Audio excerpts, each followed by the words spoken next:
Good day, viewers. You, of course, tuned into the media camp, and this is, of course, Hancho Kapofi. This is our departure from the Namibia Media Holdings head office all the way to the Hodegos Training Center, thanks to the University of Namibia, that is, of course, UNAM, for sponsoring us with the fuel and their buses to ensure a safety arrival. Let's take a look.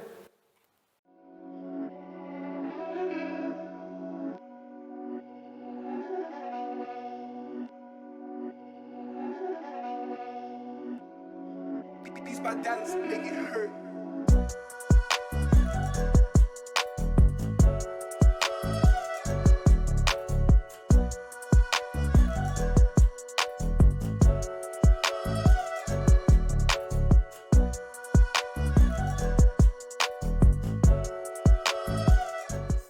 It's themed Thriving in the Digital Era. And all I can say is that we've thrived all throughout because our junior journalists, or our journalists, of course, from the schools, have learned a thing or two about multimedia journalism. Now, I must say that I was really excited for this camp because we've got to have Dr. Wanja, who got to share a little bit about multimedia journalism. And then we, of course, had our Synergy Design team here to ensure that our school newspaper editors know a little bit more about designing and how all of that goes down. But right now, I'm really excited because we are about to have a panel discussion with all the different Namibian editors from the different publications published here in Namibia. So this is one that I'm really excited about because I know I'm going to be taking notes, and so are the editors seated in the building right now. All right, so our panelists are as follows. He's currently employed as a corporate affairs manager at the Capricorn Group, and prior to joining Capricorn, he spent 15 years in the newsroom, including stints as a managing editor at the New Era Public Corporation and editor-in-chief of the Namibian Sun. In fact, he was a part of the team that started Namibian Sun in 2007 and never looked back. Ladies and gentlemen, Festus Nakatana.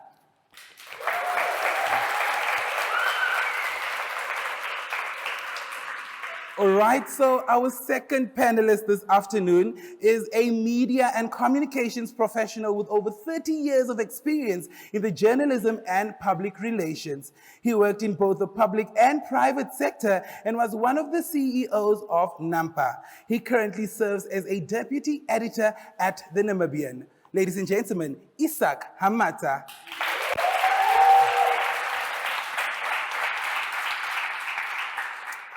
All right, so the next individual having worked in the management capacities in various industrial sectors, ranging from meat to transport, paint, and even fresh produce, has joined Namibia Media Holdings in 2016 as the deputy editor of the Allgemeine Zeitung.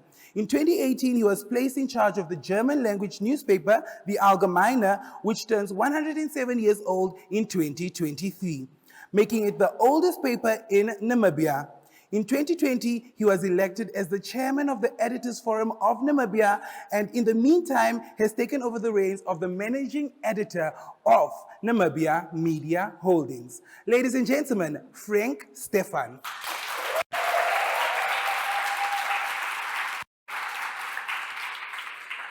Now, what is a panel discussion without a moderator? The individual that will be moderating today's panel discussion started off as an intern at Namibia Media Holdings and was also a part of the school newspaper project. Ladies and gentlemen, Jemimah Ndebele.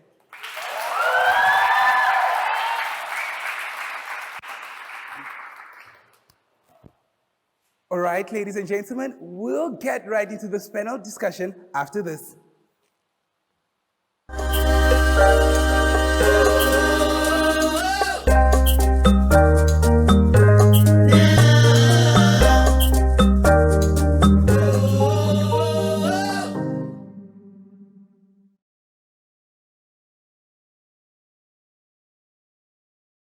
Panel discussion, and we will be talking about the importance of media thriving in the digital era. Now, we live in a world where media is constantly evolving as a result of digital evolution and technological advancements. And that begs the question, how does the evolution of digital media affect traditional media? Let's start with you, sir. Good afternoon. Thank you very much. First of all, I also appreciate the opportunity to speak to the people who will take over from us in the not so distant future. Congratulations to NMH for putting this together. I know you do that every year.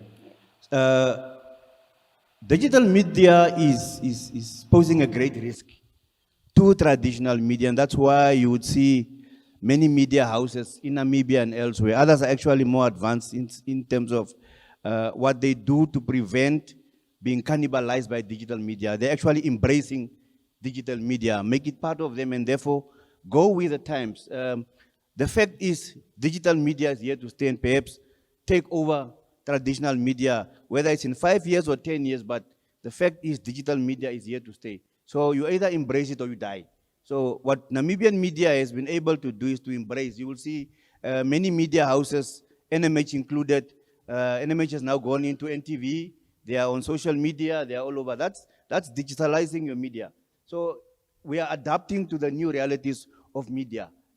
Newspaper, we don't know how long it will last, but it is there for now, maybe for the next 5 to 10 years. But at the back of our minds, we know that at one stage or other, newspapers may not survive the cannibalization that digital media is doing to print media at the moment. Thank you so much, sir. Mr. Steffan, as the editor of a print newspaper, how do you think digital media poses a threat to the Allgemeine Zeitung? First of all, I'm not the editor of a newspaper anymore. I'm the editor of a newsroom. And I think I would like that you all just make a big note in your head about this. I think we shouldn't see the digital transformation as a danger. It is just one step as we go along, as we develop as humans, the way that we communicate. So instead of sitting there with a hammer and cutting out little messages on a board years ago, many moons ago, before we were even close on planning. So instead of that, as time went by, we started having Gutenberg, and suddenly we started printing. And with that printing, suddenly we had, for the first time, what you could call mass media, mass reporting. And so I would love you to think of it as just some medium, how to reach or get news out to your people. And has it become better? Yes, we reach so many more. So forget about having a newspaper. The newspaper will still be around for a long time in Africa. The fact is, you need to use that newspaper now as just one step in which you can get news out into digital media, simply because the newspaper has that rhythm of deadlines, the rhythm of finishing an article. On media, digital media, you often find, if it's not today, it's okay, I'll do it tomorrow. That a newspaper does not allow you to do. And that will be your biggest challenge in future, to get your news out fast. So forget about the newspaper. Think about news. Thank you. Mr. Festus. Yeah, thank you very much for inviting us here. I've participated in many media camps before, and I'm happy to see that it's still going strong. Happy to see so many aspiring media practitioners. It's my sincere hope that you take this step very seriously. So to come back to your question, I still think that if you look back 2007, when we even started Namibian Sun, just to give an example, classical example, Namibian Sun was a weekly newspaper, by the way. And the news would break after a week. There was no immediacy of pushing what is happening, that exclusive story. You carry it, you wait for 5 more days. And then, as time evolved, became a daily newspaper. And unfortunately, or fortunately enough also, the advent digital media came. And it's not something that we have to run away from. We're already in that mixed. As Isack said, it's something that we either embrace or not. Because every sphere of our life is it's sort of run through technology. When you wake up, we all scroll down on our phones looking for what is the latest. You know, when I woke up this morning at 5 o'clock, I woke up to the news that a South African rapper was killed. But I won't wait for a newspaper to carry that on a Monday, for instance. That breaking news.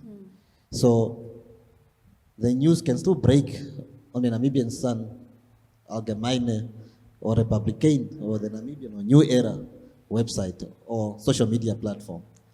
And in a nutshell, that is how we have embraced the digital era in a very positive light. And at the end of the day, the newspapers are still able to carry in-depth news. And I don't think if it wasn't for the quality that the newspaper carry on the Mondays or the next days, they will still be surviving. But the readers believe in the quality. Thank you for that insightful response. Well, with the internet and digital devices revolutionizing the way news is produced, distributed, and consumed as well, in regards to production, how do you think this digital evolution has posed challenges to media organizations? I think we should look at it as opportunities rather than challenges. Yes. It helps you to do things better, faster. I think that was the slogan of a bank, better, faster, higher or something. Whatever digital brings to you, look at it as an opportunity to bring your news to the people faster, in smaller chunks, more consumable, at the right platform. You probably want to watch news at 8, or you want to watch the news now, or you want to read the paper tomorrow, whichever platform you desire. Digital has enabled us to create opportunities for people to be reached by the news where they are, on the platforms that they desire. For us, we look at it as an opportunity. And as Marcus just said, don't be scared, although it poses a threat if you are stagnant in your thinking in terms of adopting it or embracing it. But look at it as an opportunity that makes you grows your audiences, it grows the opportunity for you to reach as many people as you want, that many people, most importantly, many more people consume your news, many more people are knowledgeable, are informed, and appreciate what is happening in the country. I think let's look at it from that way. So that's what digital. So I don't look at it as a threat, it's an opportunity, not a challenge, but it's an opportunity for us to reach more people, to inform and educate many more people than a newspaper would have, for instance. However, what are some of the internal struggles that media organizations face with having to adopt to digital media? It's obviously capacity. These things come thick and fast. You have to retrain your people to do new things, to adapt to new technologies. You would find some people in the newsroom or in the production rooms, having been there for 35 years or longer, they just used to do layout and design. Now they must do infographics, now they must cut videos, now they must do all sorts of things. So you now have to reskill them, upskill them, recapacitate them. Sometimes there's a resistance, but there's an understanding that if we don't do this, we are going to be left behind by time. Yeah. Thank you. Thank you. Yeah, I would pretty much agree with that last sentiment of yours. And it's something that you guys should take along, because if you're sitting here, you're obviously interested. And I think the biggest quality of any journalist is not only having a story, that's the one thing, but having an inquisitive mind. And if you've got an inquisitive mind, you will have a story. And if you've got a story that's worthwhile telling, that's what stands out, especially now that AI starts coming our way. We're all worried about digital media. That's past tense. We're already moving towards AI. So for you as a journalist going forward, I think the most important part is that you find stories that are of interest to the people out there, which AI can't write. AI can't climb in a car, drive to this place and find out about 100 people or whatever are there, to what they think about a certain subject. That you can do. And AI can assist you, for example, in doing it better. And because of the digital thing, you can go forward into it and make it a better product as opposed to what we used to do in the past. Going back to the challenges, I think the reality, and it is a challenge, and like Isack said, it should be changed into an opportunity that you can embrace. But the reality for the moment is, especially in Namibia, where we've got a limited readership, is the fact that advertisers will look at the reach of a paper as such. You can only print so many newspapers and then they're sold and there's nobody else who's interested in buying one. Or alternatively, you can go onto the net. But the problem on the net is that every company, everybody out there is busy thinking they can do that themselves. And that creates a bit of a reality check for newspapers. So the only way in which you can succumb that challenge is by having an internet site that has news which is true. I'll tell you now, trust in your article is probably the most important thing that you will be taught ever, if you can be taught that. Because anybody will lose his readership or her readership the moment that it is not unique and trustworthy.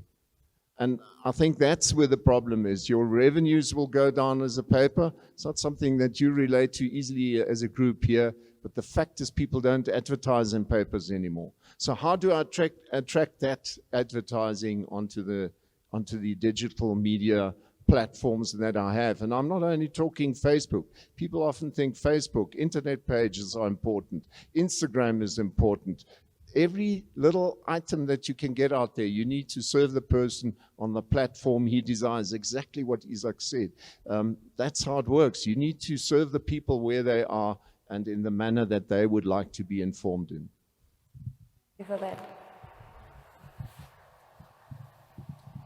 Well, I also just want to emphasize what my colleagues are saying here. The issue of capacity, at the end of the day, it's one that is often overlooked, especially in the newsroom. We are saying we have arrived in this digital space. Yes, but are we making sure that we are driving readers to factual news? Are we making sure that we are meeting or we are able to attract readers on the right platforms? Obviously, the threat of the advent of fake news, we all know the danger of fake news. And in the space of trying to, break the news, trying to be the first with the news, there's often that